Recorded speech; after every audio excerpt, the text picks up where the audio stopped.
Hey guys, welcome to Braddels Gaming and to another episode of my Far Cry 5 custom map series. In this series I feature the maps that I have created on the Far Cry 5 map editor.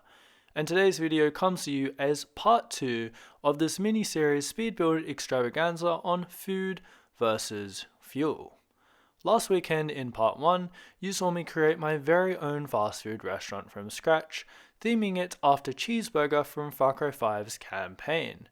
Now, whilst the focus of part 1 was on the restaurant, today's episode is all about finishing off the map.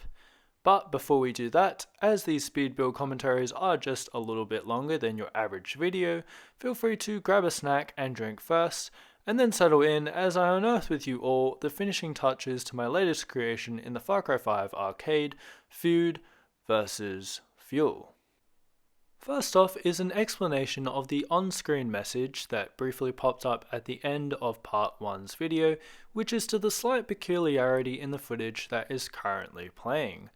You'll notice that the first few minutes of part 2 actually takes place before the completion of the restaurant at the end of part 1. This is because before I had finished off the restaurant, I decided to start working on the fast food team's back spawn area. This is because I often like to jump back and forth when building a map, as I sometimes don't like to purely focus on one area of the map all at once. Also, in the process of making the restaurant, I started to ponder about building a bridge-like link from the roof of the restaurant to the fast food team's back spawn area. Albeit this link is a little clumsy, but I'll go into more depth about this link later on in the video. And so resultantly, after you see me complete the back spawn area for the fast food team today, the video is then going to jump forward again, bypassing the restaurant's build, as that is what you already saw in part 1.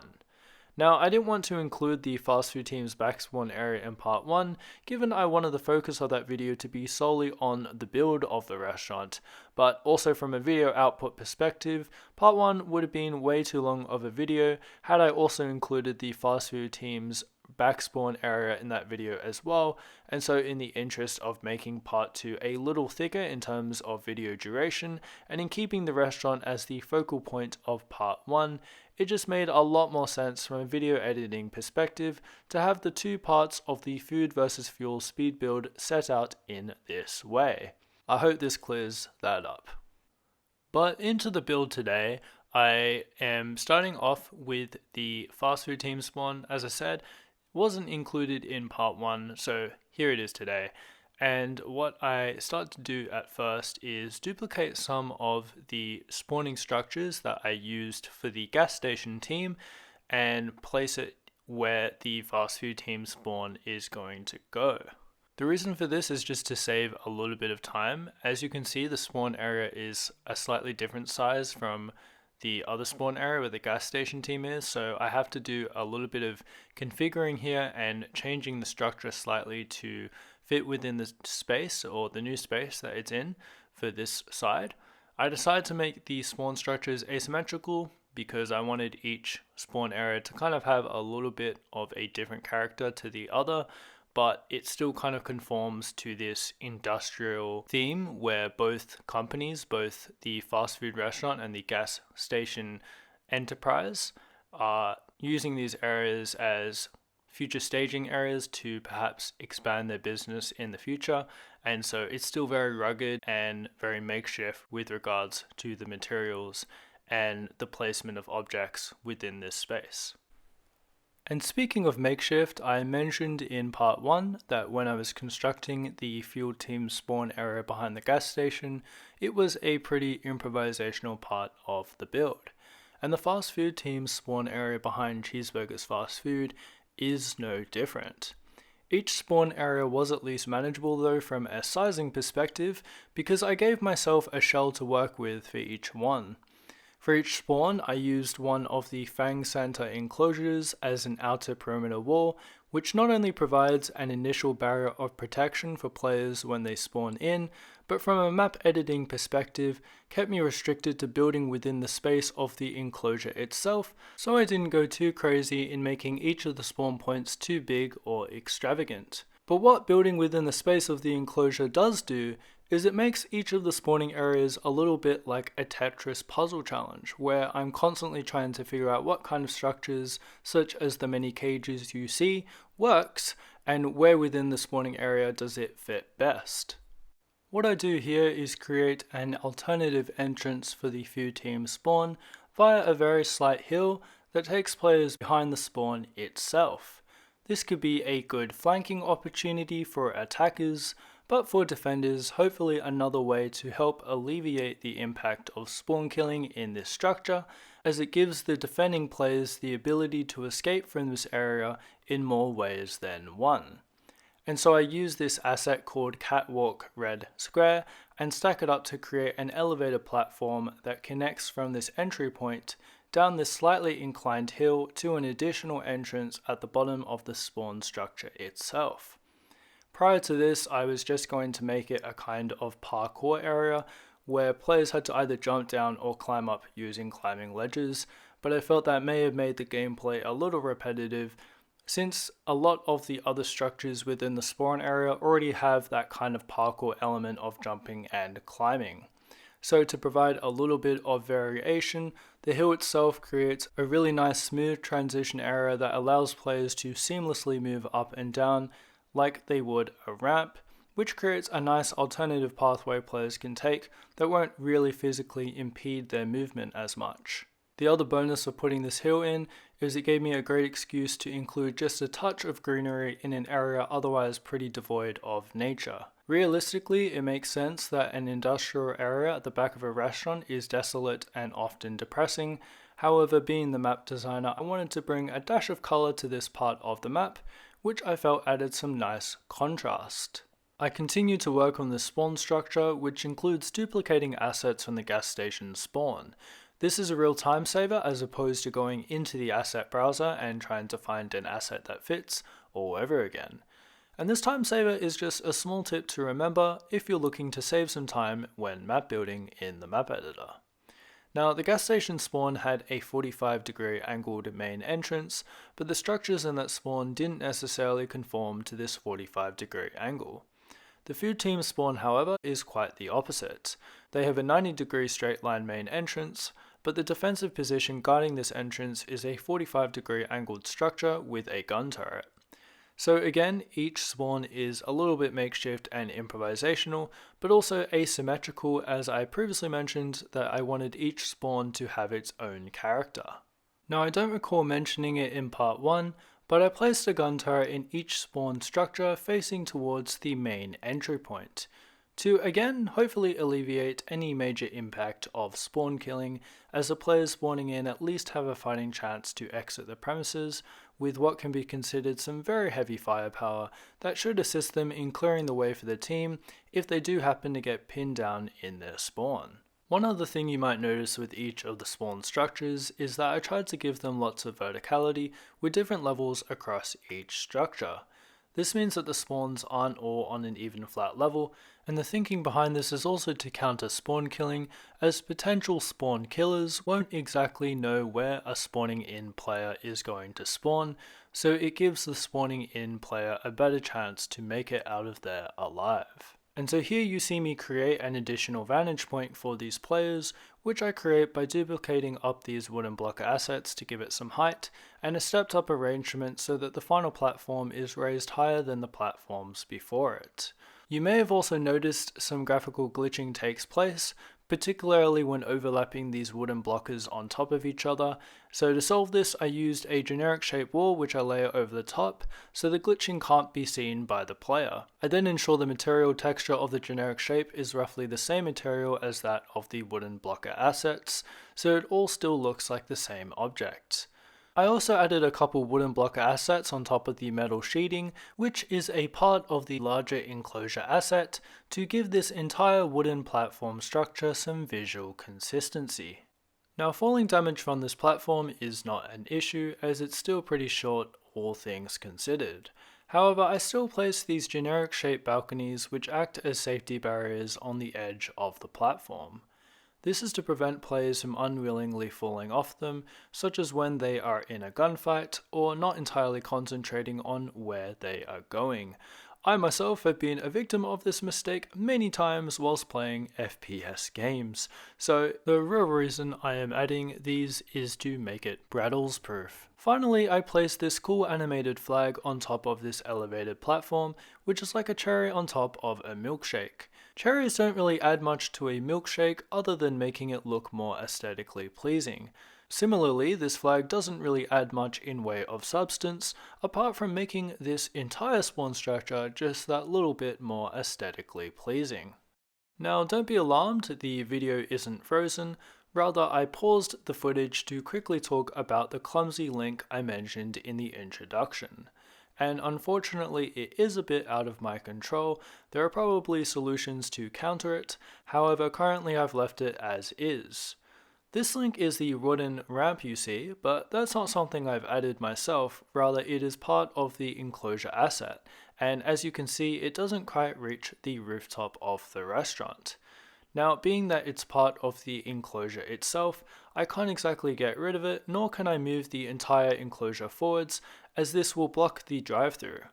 So it's a link nonetheless, although pretty clumsy, as players jumping from it to the restaurant and vice versa will find that it's quite a difficult parkour challenge in itself. And it being there at all is quite the peculiarity. It would be cool, but I'm not sure how possible if the next Far Cry map editor, whenever that may be, has a feature to edit assets such as this one. Here I am placing some dustbins inside the staff room to keep adding layers of detail to the map to make the environment feel authentic.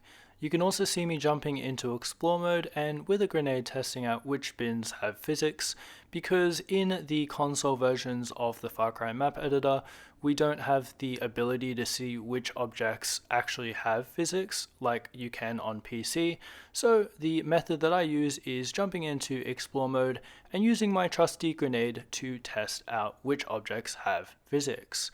I end up picking a object with physics anyway, even though I am slightly worried about the budget limit, because that bin had a lot more detail around it, like scattered rubbish, which again just adds a little bit more detail to the map and makes it look a lot better. And so here I am continuing to detail the back of the restaurant, and what I do is I duplicate some of the parking spaces from the front of the restaurant and place them at the back of the restaurant. My thinking behind this is that this can be kind of like a car parking area for staff members of the restaurant.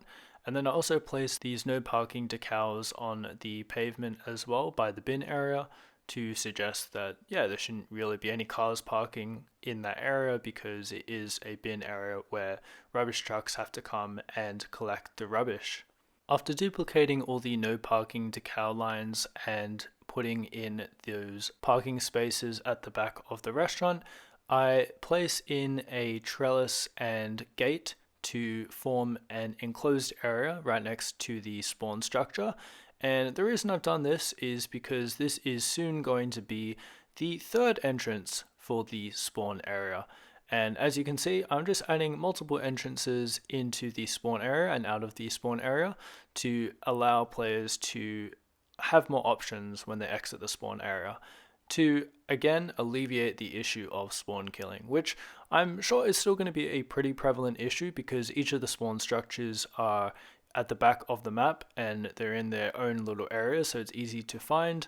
But I'm hoping by adding all these entrances to each spawn area, it's going to help alleviate the issue. So you can see I added a climbable ledge on top of that fence, and then used the bin outside the spawn and these crates inside the spawn to allow players to climb on top of each object and then use that as a way to get over the fence itself. Now the black transition coming up on the video very soon indicates where we left off at the end of part 1. And if you thought we were done with the restaurant, then buckle up because there is still more to be done. I decided the best thing for this opening in the roof, which I created in part 1, was an AC vent. And so I placed a ducting generic shape on top of that hole in the ceiling, and then I started to configure it the best way I thought how to, making it look like a convincing AC duct. Because this was a fiddly operation, I jump into explore mode quite a lot of times to ensure that it is all fitted properly, that the hole is big enough that players are able to seamlessly jump through it, and that it looks like it actually does fit with reason. I also add this grapple point so that players, if they are on the bottom of the duct in the storeroom, have a way to get onto the rooftop from that hole in the ceiling.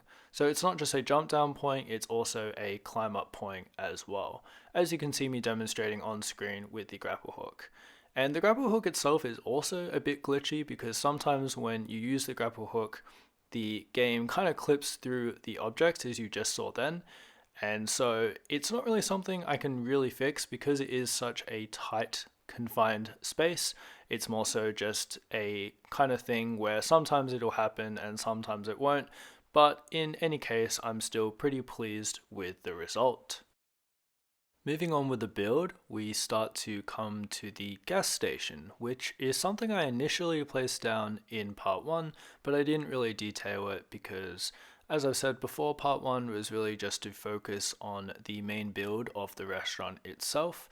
But here we're coming back to the gas station, and what I do is I duplicate some of the planter boxes that I put at the front of the fast food restaurant.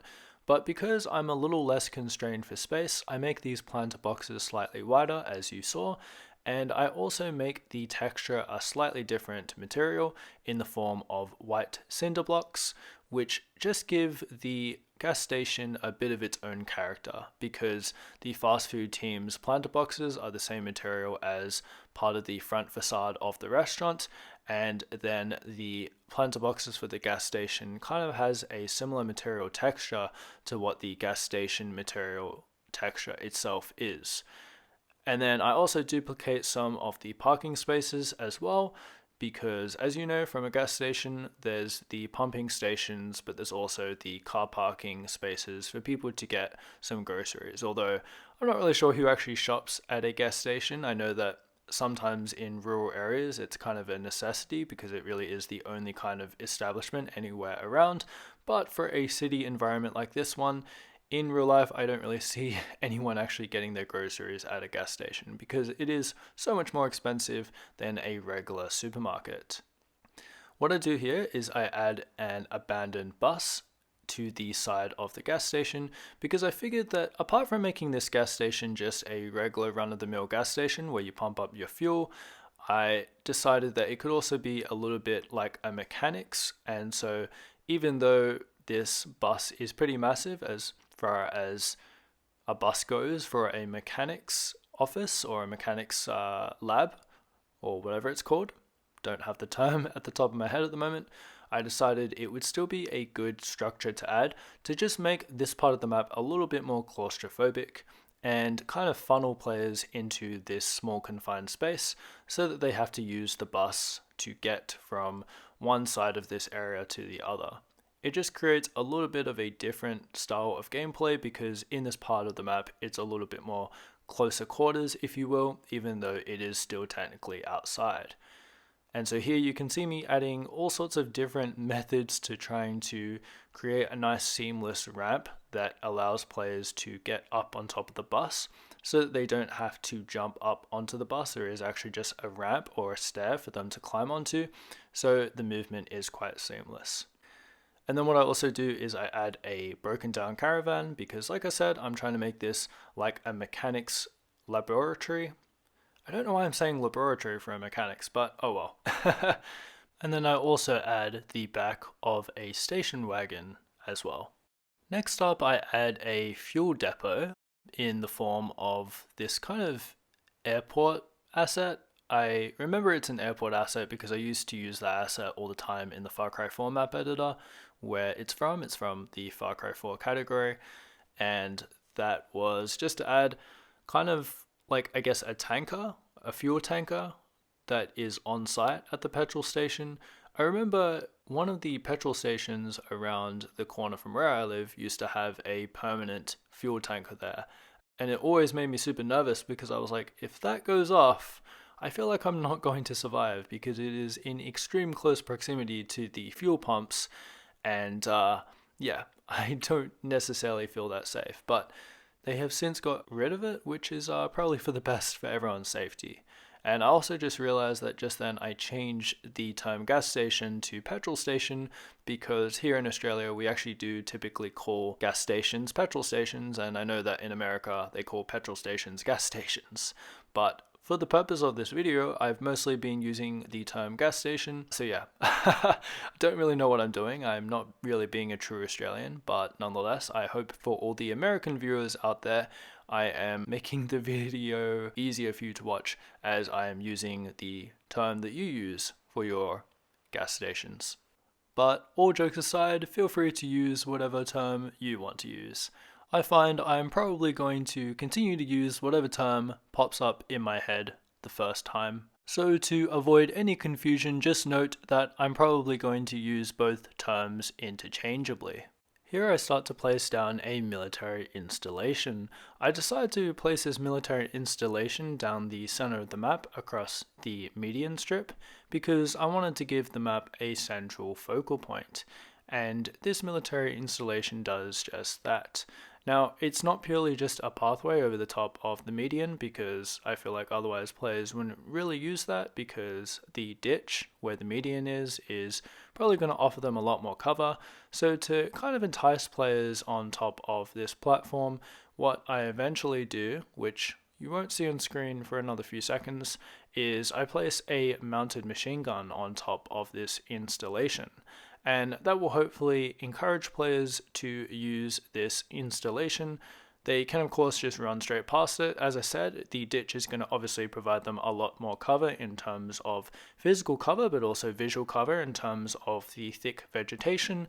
But this gun turret on top of this military installation is just going to give them something extra in the gameplay. It is a pretty powerful machine gun that I placed down. I placed down a 50 turret machine gun, so it's got no shortage of firepower. And I also toy around with different sandbag placements / configurations to figure out what's best. So you see me go into explore mode and figure out that those sandbags are going to be way too much to allow they disallow the machine gun from being able to turn 360 degrees around, which is what I was intending for it to do so. So instead I placed down these smaller sandbags which allow the gun to turn the entire way around. After making sure the gun turret was working in the way that I intended for it to work, I get back to the gas station where I start populating it with different vehicles like trucks and cars, really trying to make it look like it is a lively gas station. And so what I start to experiment doing here is I've seen this idea in other people's maps where they basically make these vehicles inaccessible, and I think the reason for that is to make it a bit of like physical cover and detail that stays put and isn't able to be moved by the player. And I first discovered this when I was playing, I think it was a multiplayer map, and I was trying to jump in a vehicle and I realized I couldn't, and I was really confused by what was going on until I realized it was probably invisible barriers. Invisible barriers is a asset that Ubisoft added, I think probably about 6 months after the game launched. That was probably their last update for the entire game, unfortunately. But nonetheless, they did give us invisible barriers, and for the application of this, what it does allow you to do is to impede players from being able to jump into vehicles. And like I said earlier, that is so that you can make a vehicle basically cover or detail for your map. And I think the main reason for this, the main reason why players do this and why I do this for this map is that we don't really have any static vehicles in the editor that don't look like wreckages, and so you have to use the vehicles that are interactable with.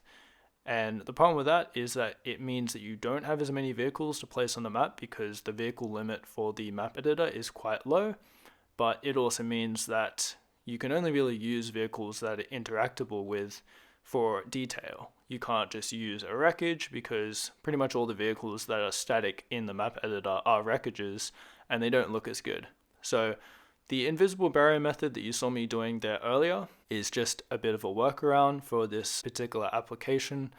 It's not perfect, but it is a solution nonetheless. However, if you happen to be doing a post-apocalyptic map, then the static vehicles actually do become your best friend because, as I said, every static vehicle in this game is pretty much a wreckage, and as you can come to expect from a post-apocalyptic setting, every vehicle, or mostly every vehicle, is pretty much a wreckage. So in that regard, those wreckages actually are helpful, but because this map wasn't necessarily set in a post-apocalyptic setting, I wanted the vehicles to look quite pristine in their nature. Now, the next 5 minutes of the speed build is a lot of micro detailing.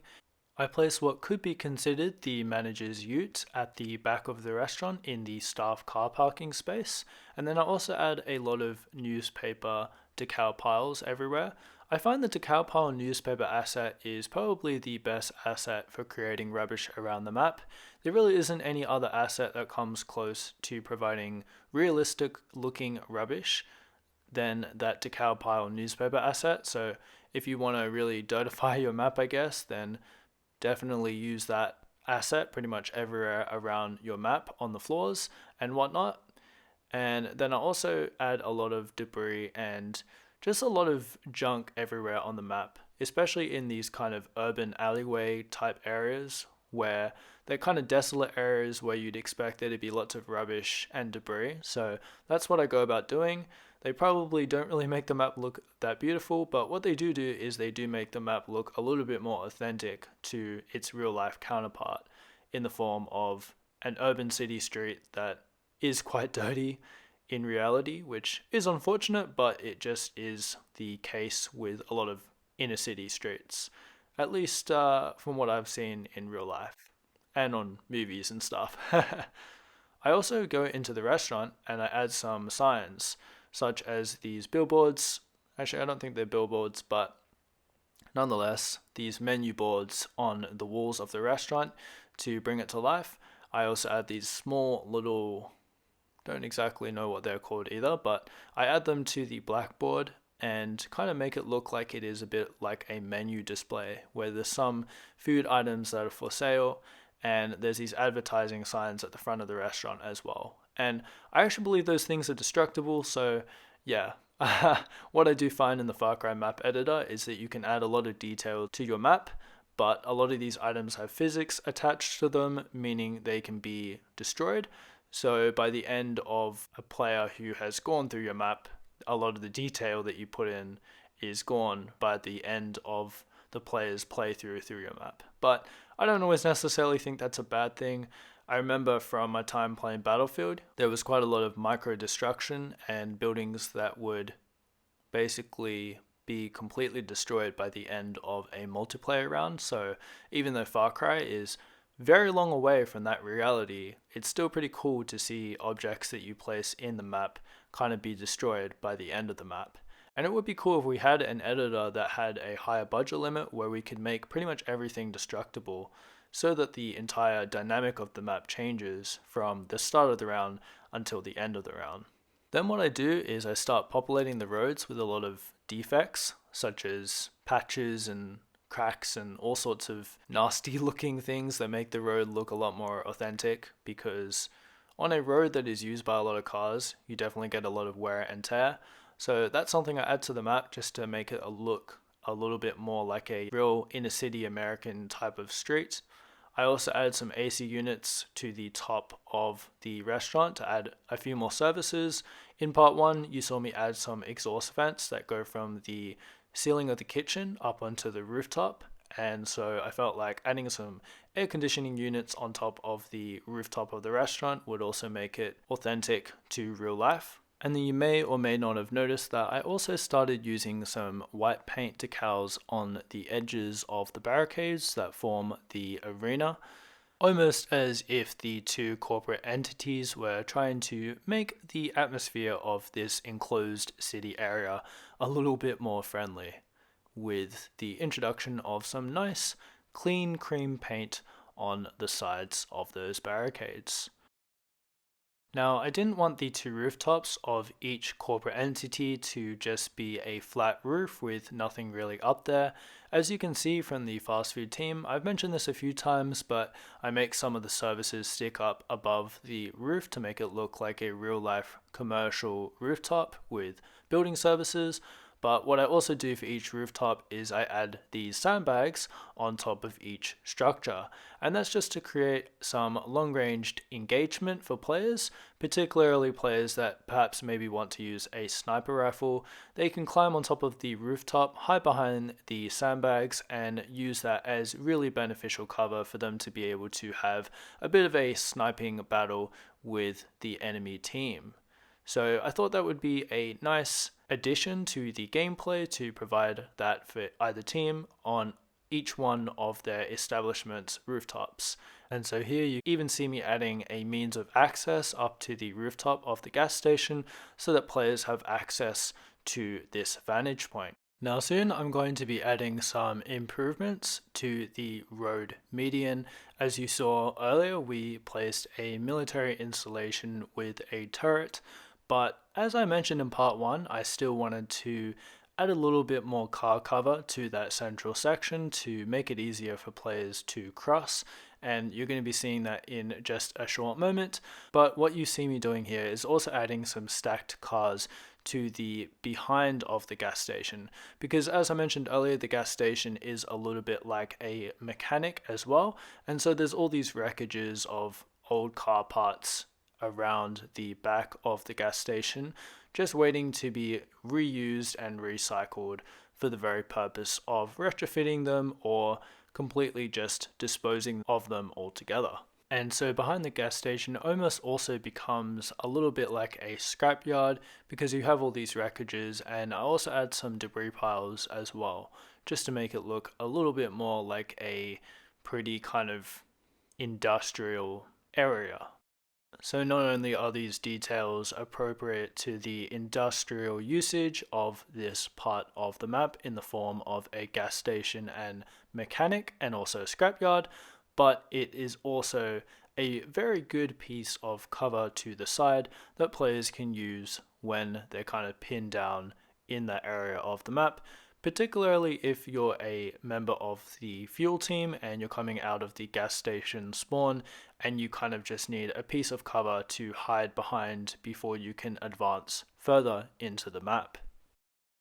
Now we come to a fairly important part of the build because I am improving this middle section of the map, which prior has been a bit of an open area and way too open for probably a successful multiplayer match to take place, because if you have a really open map, it's either just going to turn into a pure snipe fest, or it's just going to mean that players aren't really playing strategically, they're really just charging across the open expanses of the map and trying to take out enemies that way, which isn't always the worst thing. If you're just trying to make an arcadey type of map, then it can be a good thing to have a really open map that just gives players the ability to see each other immediately. But because I wanted this map to have a little bit of strategy, you can see me adding some car wreckages here in an angled style, where when a player is behind those car wreckages, they're kind of facing a 45-degree angle across the map, which kind of brings into the map some angled sightlines and some engagements that is going to take place with a bit of crossfire, a bit of diagonal crossfire across the map. So it's just going to make it a little bit different. And so I've kind of duplicated this same kind of custom collection of objects together, where I've got this 3-pile car wreckage combined with a barrel that has a fire in it and some newspaper pilings. I also have a sandbag accompanying that little kind of custom collection of structures as well. And you can also see me place a square sandbag behind the car, and that is kind of a place that players can hop up on and peek just over the car, so it kind of gives them a little bit of a peeking spot to kind of take advantage of. By having these covers here, it allows players to kind of have pieces of cover they can hide behind physically so that they're able to advance further into the map So that way, once they've used this piece of cover, there is another piece of cover only a few more meters up ahead that they can hide behind. So there is cover down this middle section, which, like I mentioned before, was otherwise pretty open, especially without the middle installation as well. It became a pretty open part of the map. And so I tried to introduce that ditch in the middle just to make it a little bit different. But by adding these pieces of cover down the center as well, it just makes it a lot more better in terms of balance and also providing some gameplay variety, but also cover for the player so that when they're moving through this middle part of the map, they're not going to be too afraid to cross the map. They're going to feel like they can still safely cross the map. Even though it is still going to be a dangerous predicament, they're going to have enough cover that they can move through the middle of the map without fearing that they're going to be taken out, or at least have more confidence in their ability to cross the map. Now I jump back to the gas station spawn, where I continue to finish it up. And what I do is I paint the texture with a mixture of a dirt and an asphalt to kind of make this kind of like a structure that is built into soil, but that there is also asphalt around it because it is, of course, a gas station. And so I just start decorating here and really try to bring some life in the form of some nature into the map so that the map isn't just, like I did with the other side, a desolate area with no vegetation. I added that hill to introduce some greenery into that part of the map, and I also introduced some greenery onto this side as well. And you'll notice there's kind of like a small pathway that is actually behind the gas station spawn, a kind of pathway that goes behind their makeshift structure. And so it kind of creates a almost like alleyway feeling. So I've tried to make this part of the map feel a little bit more neglected, and you can kind of see I added some blood stains there because, I don't know, I thought it might look a little edgy. And I also add some more construction debris around that pathway in the form of these wooden planks, some bricks, and some barrels and wreckages. So you can see a common theme behind the gas station where it basically is kind of like a scrapyard with a lot of rubbish and debris scattered everywhere. But the reason behind that pathway behind the gas station spawn is just to provide a more stealthy approach for players in the map. So it's a little bit out of the way. It's not really a pathway that is particularly going to have a high level of traffic, so you can use it as a flank around, or perhaps you're trying to get behind the gas station team spawn if you're from the food team and are trying to make a bit of a sneaky ploy. So there's that, but it's also a kind of close quarter type of engagement because even though I've added some cover to the middle of the map, it is still a pretty open part of the map, and there's quite a lot of places that you can be hit from in that part of the map. So having a kind of shorter, more confined pathway at the back of the map means that there is just a little bit of a different dynamic in this area of the map. And it could even be used for the gas station team to exit out of their spawn. If the front half of their spawn is being pinned down by the food team, they can actually use that back pathway as a way to kind of get out of their spawn. And because it's quite hidden away, the food team might not even know that it's there. So it's just another measure I've implemented to try and counter spawn killing, because as a map creator, especially when you're making a multiplayer map, I feel like one of your main concerns is to try and prevent spawn killing, or at least prevent the impact of it, because I don't think you can ever actually completely solve spawn killing in a game. So you've just got to come up with some smart solutions and a variety of solutions to try and minimize the impact of spawn killing in your map. Here you can see me filling up the awkward gaps in the gas station spawn structure with some storage containers. I briefly mentioned this in part 1 that in these nooks and crannies, if you will, I decided to block them up and then place some kind of storage objects. So it looked like it was some storage areas for the gas station enterprise to kind of store away things that they weren't really using.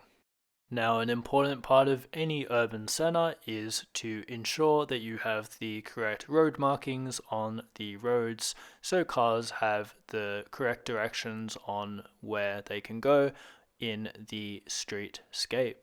And so this next part of the build, you see me create a lot more of these defects in the form of road patches and all sorts of nasty looking things, as I mentioned earlier in the video, but you'll also see me adding some road signs and some road markings in the form of those arrow signs, or rather those markings on the road in the form of arrows that kind of direct vehicle users on where to go. This is something you especially see on fast food drive-thrus because fast food drive-thrus are usually one way and they're usually just single lane, so you obviously want to have those road arrows on the floor in the form of markings because you certainly don't want someone going the wrong way around the restaurant and causing a bit of a traffic jam. In terms of the wider road network, which isn't actually that big because it is just a little portion down both sides of the middle of the map, is that because I am from Australia and we drive on the left side of the road, I had to consider especially where to place the arrows on this map because I base this map in America. And so I really had to think about where to actually place the arrows. And I think when I started placing the arrows, I was actually placing them on the left side of the road. And then I realized, oh wait, I don't want to do that. This is an American-based map, so I've got to change all the arrows around and actually place them on the right side of the road. And after finishing up with this road detailing, we're going to be jumping back into the restaurant and we're going to continue to detail the restaurant because even though I completed the main build of the restaurant in last week's episode in part 1, I still had to add quite a lot of micro details to the restaurant itself, especially in the form of all this debris and stains and all sorts of things that you would expect to see in a fast food restaurant on the floor is something that I did. And it was a bit painful for a creator such as myself because I was like, oh man, I want to keep my fast food restaurant clean and pristine. But I knew that if I wanted to make this map look like it was properly detailed, I would need to add some debris, some rubbish, some stains, especially in the fast food restaurant, because that's what you'd expect to see in real life. And so by the time I finished with the detailing of the restaurant in part 2, the cleanliness of the restaurant in part 1, which passed the health inspection by the health inspector, is not so much going to pass the second health inspection after we deliver this map to him for the second time. Thankfully, there is no actual health inspector for Far Cry maps, because otherwise, as you would have just seen, I'm not sure this map would pass the second health inspection. Speaking of inspections, I'm not sure if anybody noticed, but in last week's episode, I didn't actually put any doors in the restaurant. And so now I am putting in doors in pretty much every single door opening that there is in the restaurant. I also do this to the gas station on the other side. And of course, you want doors in your buildings because, they provide some compartmentalization and kind of create boundaries between each room. So obviously, it was good to add these doors in. I think they're destructible, so here I have to actually change the pivot coordinate of the door itself so it can exist outside the grid square that I placed it in, and that way I can still have it in the map because I obviously needed some front doors to the restaurant because if I didn't, it was just going to look a bit odd if these were the only doors in the entire structure that didn't have any doors in them. And you might have noticed that I tried to have a different door in each kind of room or kind of have the same sets of doors for similar types of rooms. So for the kitchen areas, I kind of have a white door that kind of matches up with the white textures of the kitchen. For the bathroom as well, I kind of have a similar door. And then for these exit doors at the back, they're a little bit more of an industrial feel to them. But the front doors of the restaurant are very clear and very inviting because that is going to be a area for customers to come in and to feel like they are welcomed in this restaurant. You also see me jump into explore mode quite a lot just to make sure that the doors are all working, because sometimes when you place doors in the editor, they can clip into the wall that you place them next to, and that can cause some problematic movement where you can't actually access a door, or the door is just very stiff when a player is trying to walk through it. So I just have to go into explore mode quite a lot to kind of tinker with the actual positioning of the door so that it is in the correct place. Here I start to experiment with different lighting options for the dining room. However, I decide just to use the same Danco lights that I used for the kitchen for the dining room, and I'm honestly not sure this is the best solution because the Danco lights are pretty industrial looking, which definitely suits the kitchen area. But for a restaurant, you definitely want the lighting to be a little bit more inviting. But from memory, I think I didn't really like the other lighting options in the map editor because they seemed a little too small, and because the ceilings are quite high, I felt like I just needed a light such as the Danco light that is super bulky and bright. And so I pretty much used the Danco light in every building structure regardless of where it is, because I just felt like it was the best lighting option for this particular map.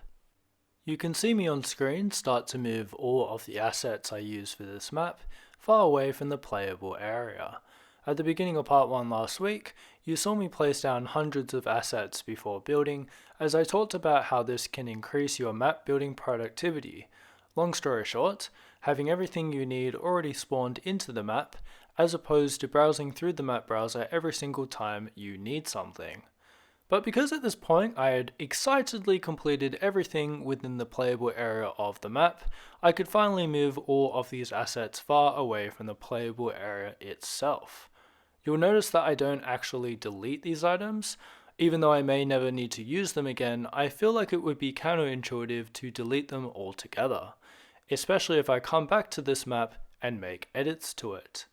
So if I am complete with the playable area of the map, what am I doing here? Well, I am making the map feel like it's part of a larger world. I think this is a really great thing to polish your map and finish your map completely, is to continue to immerse players in the feeling, in the atmosphere, in the environment, that they feel as if they're part of a larger world, that the playable area extends far beyond the playable area, even though it doesn't actually physically, because you're restricting players to a certain area inside the map editor. You still want to shape your map in a way that is going to make them feel like there's something outside the map. And so that's all you see me doing here. I'm creating some roads that kind of go off into the distance and bend around to kind of increase that immersion, but I'm also building up the actual built environment with all these structures that surround the map. Now, I think I briefly mentioned that where I based this map was in a part of town where it wasn't quite built up. All the high rises were kind of a little further away in the city.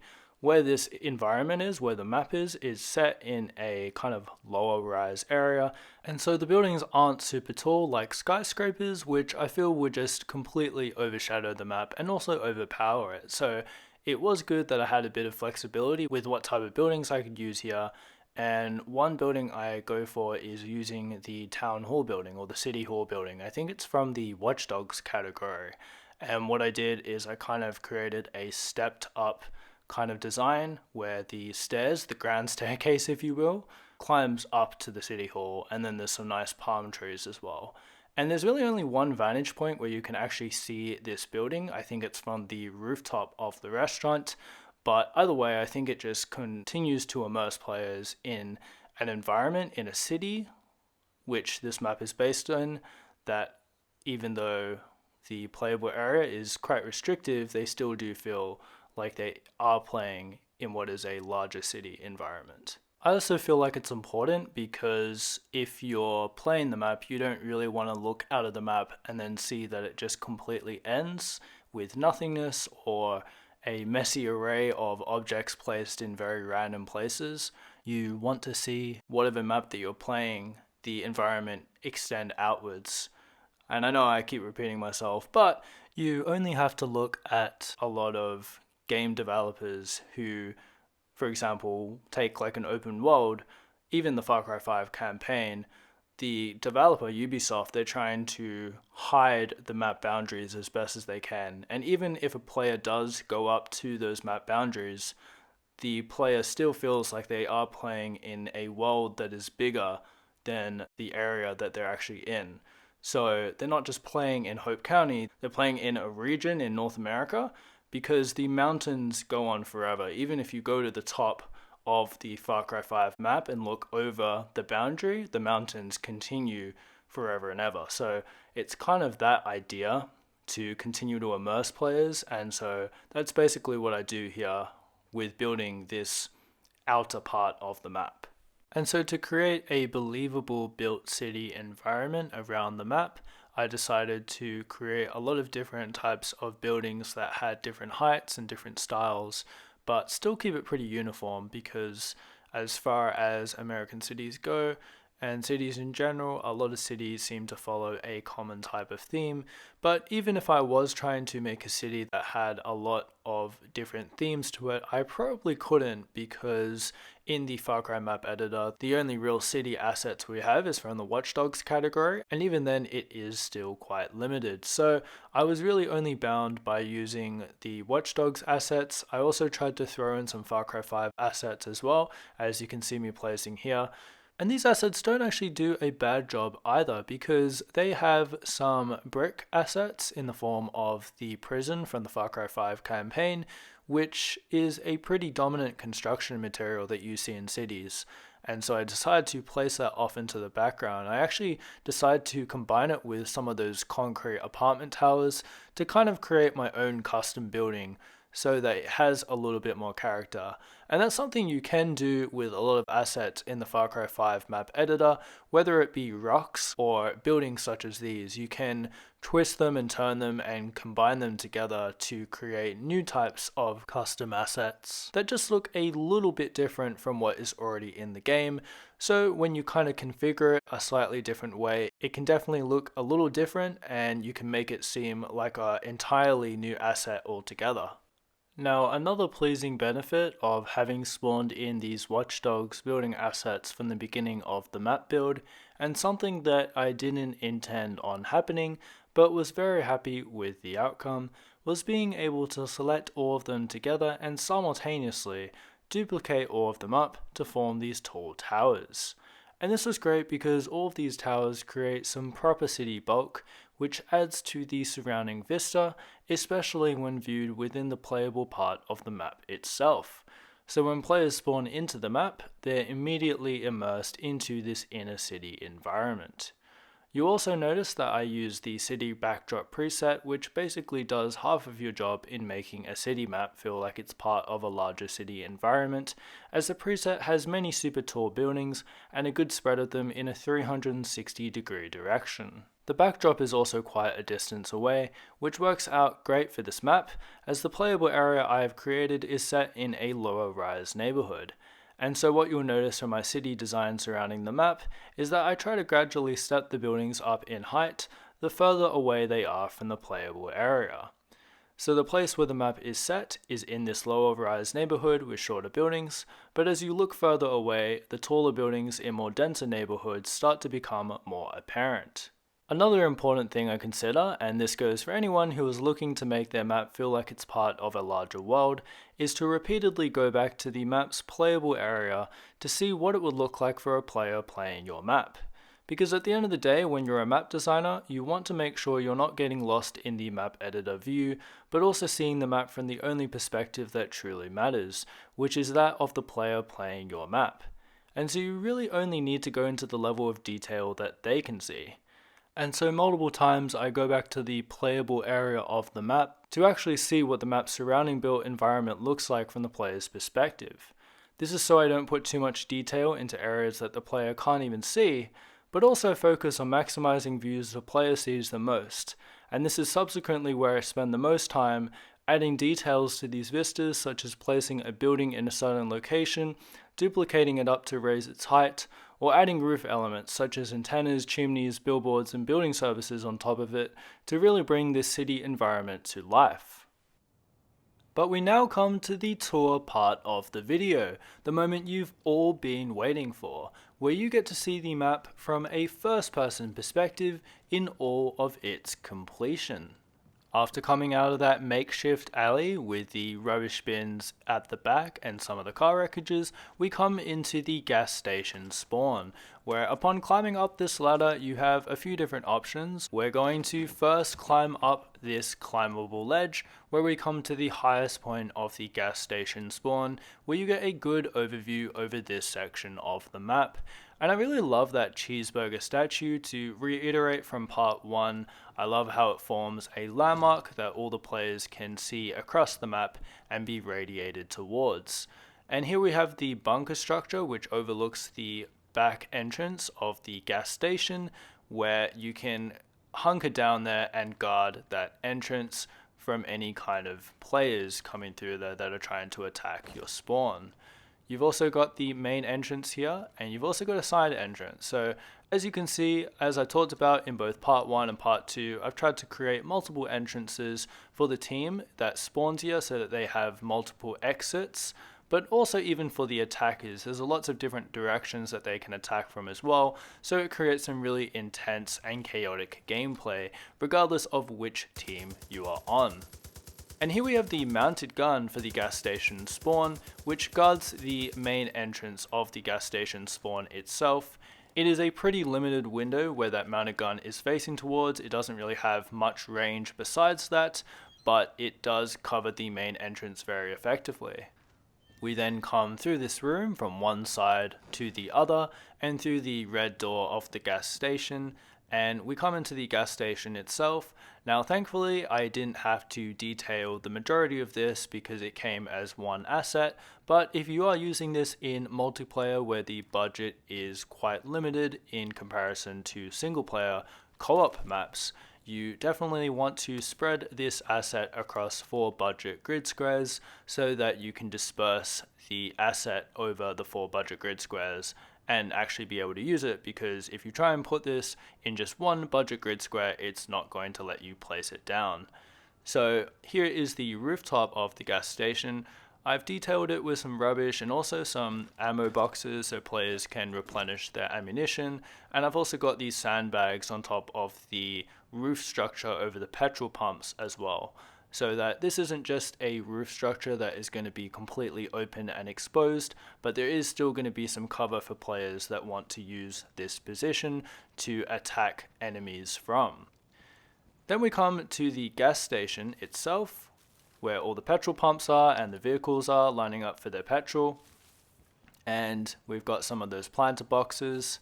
And we come into the middle part of the map, where we've got this military installation in the middle with the mounted machine gun, and also the road median in the middle with the ditch, which provides some nice visual cover, but also, because it is a ditch, some physical cover in the form of land that is a little lower than ground level. After admiring some of the city view, we head into the restaurant itself, where we get to see what is one of the more claustrophobic parts of the map, where I think close quarter combat is really going to shine, as it is a pretty confined space. There is still quite an open floor plan, but in comparison to the rest of the map, close quarter combat is truly going to shine here. Excuse me. Alright, after that toilet break, we come back into the restaurant itself, where we have the VIP area for kids' birthday parties, and we come to one of the windows here, which is breakable. All the windows are breakable, and this is a good spot where you can kind of peek, crouch, aim, fire, I don't really know what the right term is, out of the window to get a jump on any opponent that is trying to attack the restaurant front on. You will also notice in the background I've got quite a lot of explosives over by the gas station, because I wanted to kind of use that as symbolism for the gas station team, that those are all the fuel tanks that they have, whilst the big landmark, as I've mentioned a couple times before already, for the fast food team is the giant cheeseburger statue, and also the sign at the front which honors Cheeseburger the bear with his own fast food joint. We come into the restaurant now, where we've got pots and pans and all sorts of other cooking equipment, and it's a pretty minimalistic kitchen, I would say so myself. Very clean, as you want to keep the premises of any fast food restaurant, although I do realize that sometimes fast food restaurants aren't always the cleanest places because they do smell very greasy and oily and perhaps a bit worn down, but this is a new restaurant. Anyway, we move into the storeroom where we have the grapple point up there through the roof opening, and we also have the staff bathroom here at the back with some different colored toilets, because why not? But anyway, we head back to the storage room where we use the grapple hook through the roof opening to climb up to the roof, which again, to bring it to life, has multiple building services on top of it, but it also provides a really nice view and a vantage point over the front of the restaurant looking back towards the gas station. You may also be able to get a sit on whoever's on the turret, but the turret is pretty powerful, so you definitely want to take cover if they are facing your direction.